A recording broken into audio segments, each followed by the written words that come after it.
आप सभी का ऑनलाइन लेक्चर्स की श्रृंखला में स्वागत है।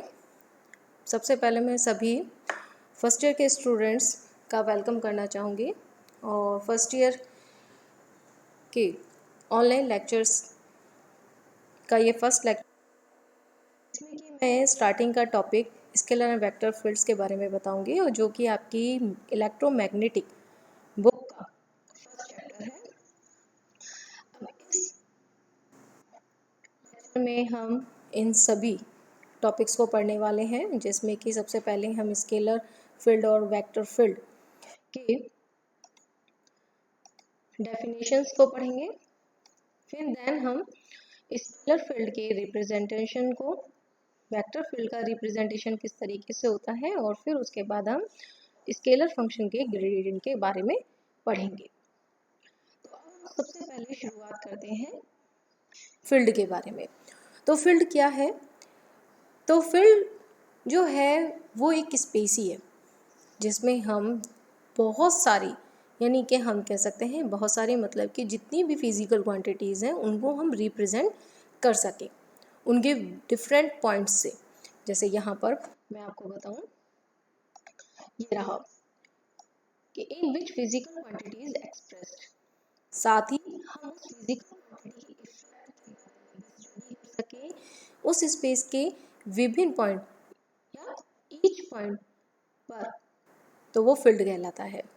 अब ये जितने भी फील्ड्स होते हैं उनको दो भागों में बांटा गया है, स्केलर फील्ड और वेक्टर फील्ड। स्केलर फील्ड क्या है कि यदि किसी स्पेस यानी आकाश में किसी फिजिकल क्वांटिटी को एक्सप्रेस किया जाए और इस तरीके से एक्सप्रेस किया जाए कि वह सिर्फ स्पेस के कोऑर्डिनेट्स पर ही डिपेंड करें, यानी कि हम उन बिंदुओं, प्रत्येक बिंदु के कोऑर्डिनेट्स के फंक्शन के रूप में उसे डिफाइन कर सकते हों, तो उसे हम स्केलर फील्ड कहते हैं। जैसे यहाँ पर कोई भी हमने फंक्शन लिया है फाई, तो फाई स्केलर फंक्शन है जो कि सिर्फ एक्स कोऑर्डिनेट्स पे डिपेंड करता है। अब ये कौन कौन सी क्वांटिटीज हो सकती हैं? जैसे ग्रेविटेशनल पोटेंशियल है, electric potential, temperature, pressure, density आदि सभी जो है ये स्केलर क्वांटिटीज होती हैं। तो जब भी हम स्केलर क्वांटिटीज को जिस फील्ड में डिफाइन करते हैं उसको हम स्केलर फील्ड कहते हैं।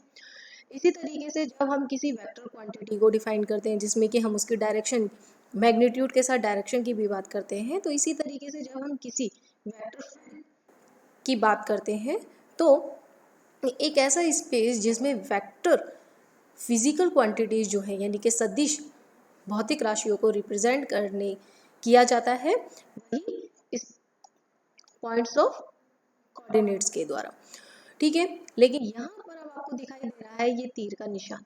जो ये तीर का निशान किसको बताता है? उसकी डायरेक्शन को। यानी कि वेक्टर फील्ड में केवल मैग्नीट्यूड ही नहीं, डायरेक्शन भी डिपेंडेंट हो जाता है।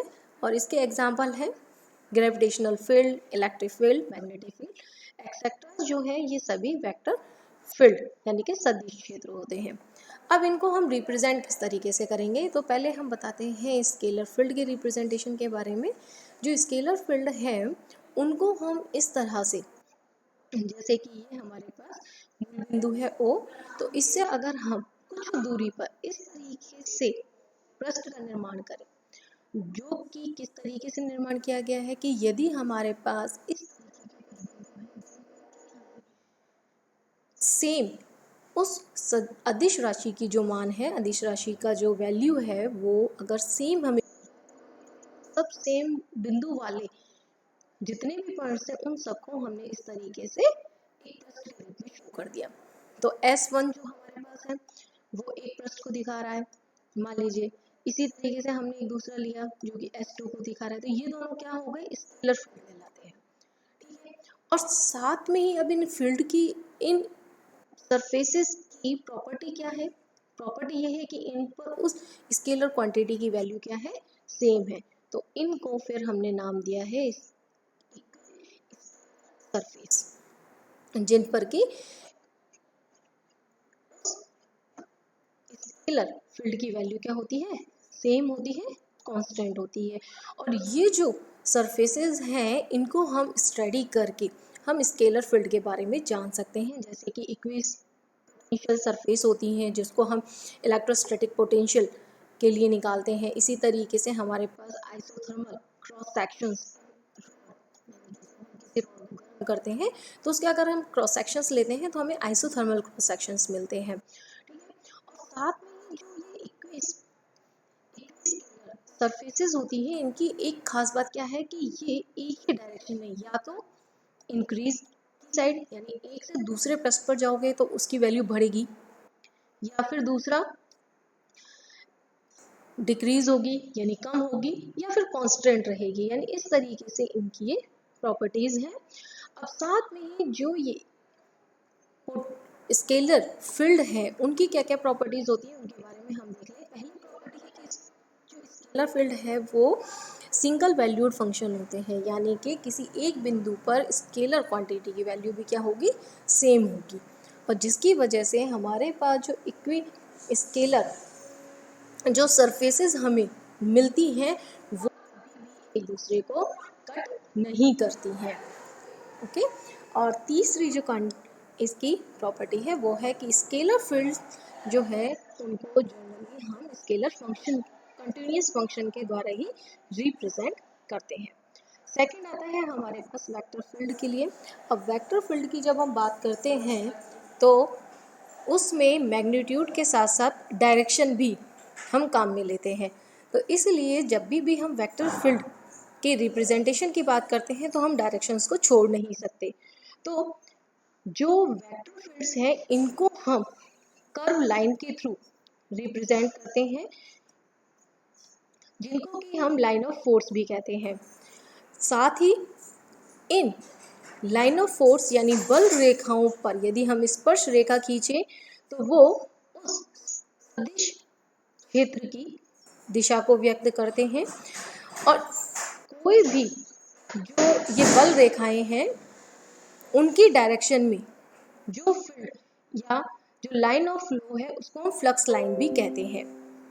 तीसरी चीज कि स्केलर क्वांटिटीज किसी भी वेक्टर क्वांटिटी से किसी बिंदु पर जो संबद्ध अदिश फलन होता है, अदिश क्वांटिटी होती है, उसको हम, और फोर्थ पॉइंट जो कि सेम ही है कि vector fields are also single valued, यानी कि इनकी वैल्यू भी किसी भी एक बिंदु पर भी सेम होती है, अलग अलग नहीं होती है।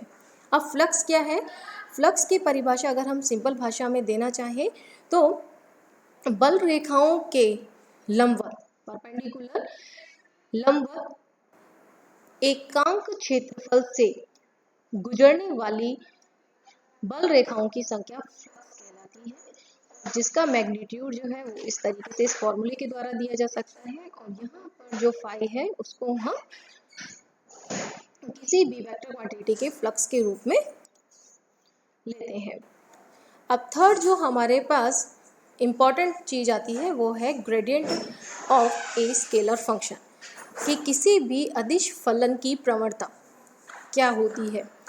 कि हमें पता है कि स्केलर जो फंक्शन है वो डायरेक्शनल चेंज, जैसे हमने कहा कि वो या तो बढ़ेंगे या कम होंगे, तो इस तरीके से हम उनके जो डायरेक्शनल चेंज की अगर हम बात करें तो एक बहुत ही इंटरेस्टिंग मैथमेटिकल फंक्शन वहाँ से निकलता है, प्रवणता, जिसकी हम परिभाषा देते हैं कि डिस्टेंस के साथ यदि हम किसी सदिश फलन का परिवर्तन की दर देखें और वो जिस डायरेक्शन में मैक्सिमम हो तो उसको हम सदिश फलन की प्रवणता कहते हैं। जैसे यहाँ पर हमने इसको परिभाषित किया है कि maximum rate of change of scalar function with distance, ये कैसी क्वांटिटी होती है? एक वेक्टर क्वांटिटी होती है, और जैसा हमने इसको डिफाइन किया उसके आधार पर हमने यहाँ पर इसको एक मैथमेटिकल फॉर्मूले के द्वारा बताया हुआ है। यहाँ पर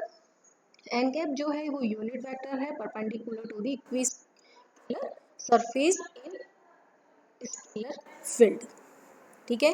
अब उसके बाद सिर्फ डेफिनेशन ही नहीं कि हम इनको किस तरीके से निकालेंगे, तो यदि मान लीजिए हमारे किसी स्पेस में r is equal to i x i j y plus j z एक पोजिशन वेक्टर है, तो डेल्टा आर हम निकाल सकते हैं डी आर, फिर उसके बाद हम ग्रेडियंट निकाल सकते हैं, और ये जो फॉर्मूला हमारे पास है इसके द्वारा हम किसी भी फिजिकल क्वांटिटी के स्केलर फंक्शन के ग्रेडियंट को निकाल सकते हैं।